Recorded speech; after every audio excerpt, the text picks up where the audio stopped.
Meghan Markle's father, Thomas, who she's estranged from, in fact, she's estranged from every member of her family, that probably tells you something about her, is in the Philippines, in intensive care in a hospital, allegedly, according to his son, fighting for his life. She decided that the way to show respect to her father was to put out, I can't even be bothered to play out this nauseating video of Harry laughing, right?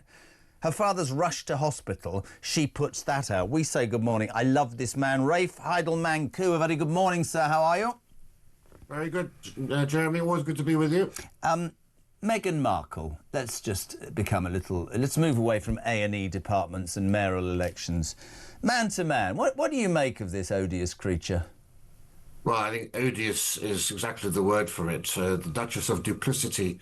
Listen, you know, when the clue was there on the wedding day, if you only have one member of your family attending your wedding, and it has to be your father-in-law who takes you down the aisle, and then a year later, your husband doesn't speak to his family either, I think that should have set alarm bells ringing for Prince Harry. I mean, it was obvious from the outset that Meghan is a grifter, a social climber, somebody who simply wanted to use a prince to elevate her up to the A-list so she can rub shoulders with Serena Williams and, Gwyneth Paltrow and all these characters, inviting people like Oprah Winfrey and George Clooney to her wedding, even though they'd never ever met the woman in their lives.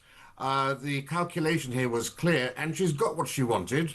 And poor Harry is now left in California. All he knows how to do is be a prince, play polo, and be a soldier, none of which come in much use in the Los Angeles type set that Meghan moves in. All she cares about all along is herself.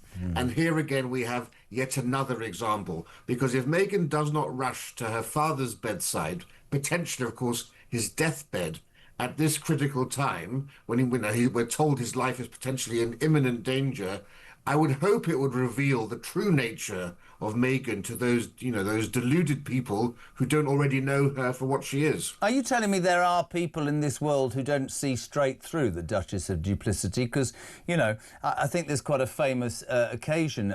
My friend and colleague Piers Morgan dared to call her a liar, which she is, and lost his job over it. I find it extraordinary to believe. Listen, if you ask me why I can't do it on the radio, he's whipped, and I won't use the first word. That's obviously patently what happened. But the truth of the matter is, anybody with a brain cell can see that this woman has no respect for her family, no respect for the royal family, no respect for her husband. I said this 5 years ago on Censured. He will be back in the United Kingdom with his ginger tail between his legs. I promise you this, and 2 kids being brought up in California. She would do anything for a fast buck. I think she's a disgrace. I have absolutely no idea why they are not stripped of absolutely everything. And I think she brings shame onto an institution that I happen to believe in massively, and I think some of the stuff she says and does, I even don't want to talk about it, Rafe, because she's that inconsequential. But we're so open-mouthed with the audacity of this woman that we do talk about it. Yeah, well, you're absolutely right. Every word you said is true. And the tragedy is there was so much hope when she first married into the family that she was going to be like, was it Carlsberg or Heineken? The beer that reaches parts other beers can't reach.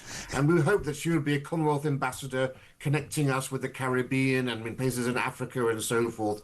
And what a disaster. Instead, she turns around and she calls the royal family racist. And that's one thing you can't lay against the royal family. The King's life has been all about working with multi-ethnic communities.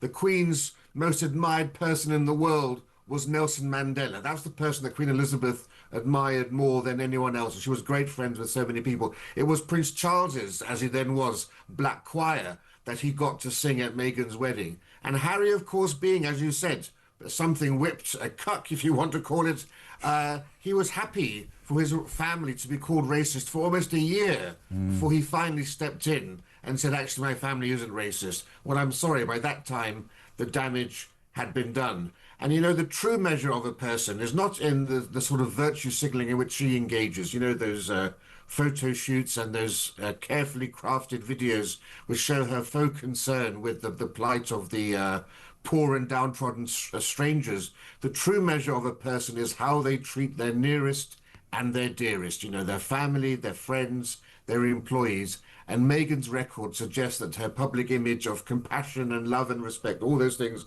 she's already always bleating about, are a complete con. But amazingly, amongst the young in this country and in America as well, she does have support. Although, of course, the polling ratings here show she's vying with Andrew for for the lowest common denominator. Listen, mate, it is always a pleasure. I wish I had more time. Please be a regular. We love having you on. Thank you so much indeed. Rafe Heydel Mankoo, political and royal commentator. To the break.